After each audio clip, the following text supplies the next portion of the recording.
Hi guys, आप लोगों के सामने मैं एक कहानी प्रस्तुत करने जा रही हूँ जो कि उम्मीद है सबको पसंद आएगा। ये कहानी है कलयुग में अगर इंसान कर लेगा तो बहुत ही उसे पुण्य मिलेगा। एक बार भगवान कृष्ण से युधिष्ठिर जी ने कहा कि मुझे कोई ऐसा व्रत बताइए जिससे कि पापों का नाश हो। तो उन्होंने कहा कि ठीक है, तो वो बताए कि यदि कलयुग में जाने अनजाने में पाप हो ही जाता है इंसान से, नर नारी जो भी है सबसे, तो ये उसके लिए ऋग पंचमी का व्रत बताया। इस व्रत को सभी लोग कर सकते हैं, चाहे वो स्त्री हो या पुरुष। तो उन्होंने कहा कि जो भी अगर इस व्रत को करेगा उसके सारे पाप नष्ट हो जाएंगे।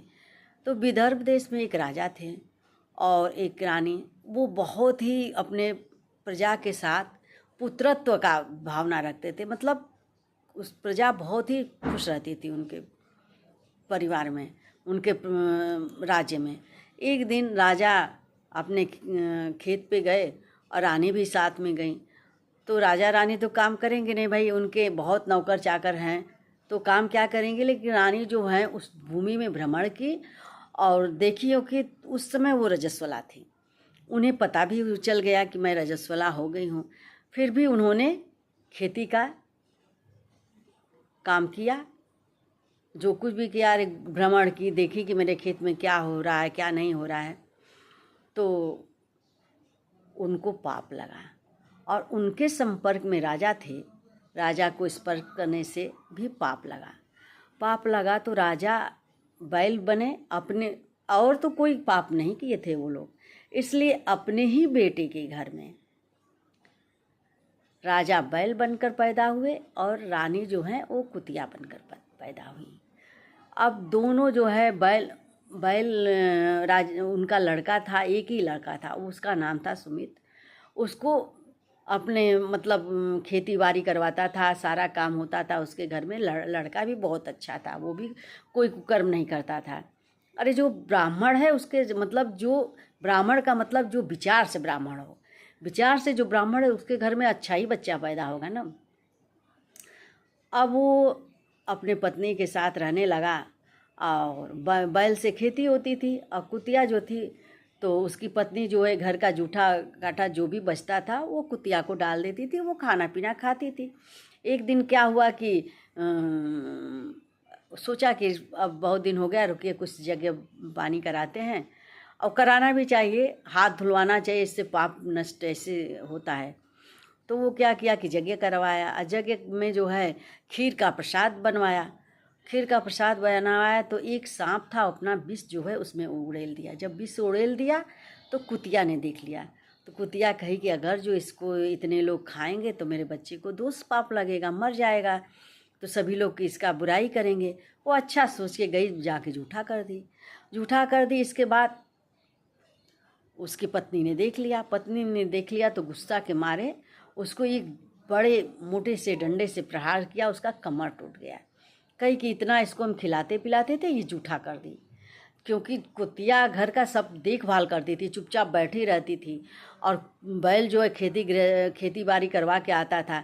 दोनों आपस में बातें करते थे, लेकिन उसका बेटा जो था इतना अच्छे ऋषियों के संपर्क में रहा कि मतलब राजा जो थे ऋषियों के संपर्क में रहे, इसलिए बहुत ज्ञानवान बच्चा पैदा हुआ था जो सुमित था। वो सभी भाषाओं का उसको ज्ञान था, वो जानवरों की भी भाषा समझ जाता था। तो वो एक दिन रात में जो है बैल के पास गई कुतिया और जाके कही कि देखिए ना, बहू रानी ने इतना तेज मारा है कि मेरी कमर ही टूट गई है, मुझसे चला नहीं जा रहा है, खाना भी आज गुस्सा के मारे नहीं दी। अगर वो खीर खा लिया होता है सब लोग तो मर जाते, इसलिए मैंने उसको जूठा कर दिया। पर उनकी भी क्या गलती है, वो तो नहीं जान रही कि मैंने क्यों जूठा किया। अब उसने मार दिया, वो मार दी। अब तो मुझे बहुत कष्ट हो रहा है, दर्द हो रहा है, मैं कैसे इसको बर्दाश्त करूं। तो बैल बोला मैं क्या करूं, मुझे भी तो आज इतना खटाया गया है, मैं भी थक गया हूं, भूख के मारे मेरी जान निकले, लेकिन मुझे भी मेरे बच्चे ने खाना नहीं दिया। अब दोनों आपस में बात कर रहे थे। फिर वो लड़का सुना सुमित, तो उससे ज्ञान हुआ कि मेरे पूर्व जन्म के माता पिता हैं, इन लोगों का इसका देखा। तो इस गया ऋषि के पास और कहा कि ऋषि जी बताइए क्या बात है।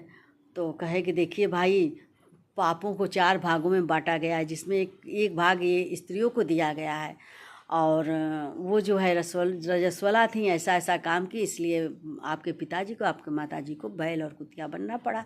कहे इसका कोई उपाय बताइए। कहें कि अच्छा ठीक है, मैं इसका उपाय बताता हूँ। अगर कोई भी इंसान इस दिन व्रत रहेगा, पूजा पाठ करेगा, बिना जोते, बैल के कारण, बैल जोत बोत के करता था, इसीलिए इसमें भी वर्जित है। जोता बोया हुआ अनाज नहीं खाते हैं। तो सीधा नमक, मखाना और ये करेमुआ का साग और तीनी का चावल, यही प्रसाद होता है, यही खाते हैं।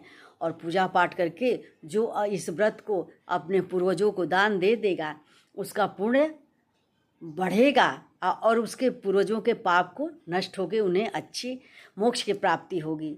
तो ये कथा जो कह रहा है, जो सुन रहा है, सभी लोगों को भगवान सुखी रखें, उनके पूर्वज सुख शांति में रहें। कहे हैं ना कि अगर एक भी अच्छा रहता है तो बहुत बढ़िया होता है। और कोई भी कहते हैं कि तालाब में एक भी मछली गंदा कर देती है तो बदबू करने लगता है। इसीलिए घर में, परिवार में अगर कोई भी सुविचार है तो उसकी बातों को सीखना चाहिए। राधे राधे, जय श्री कृष्णा।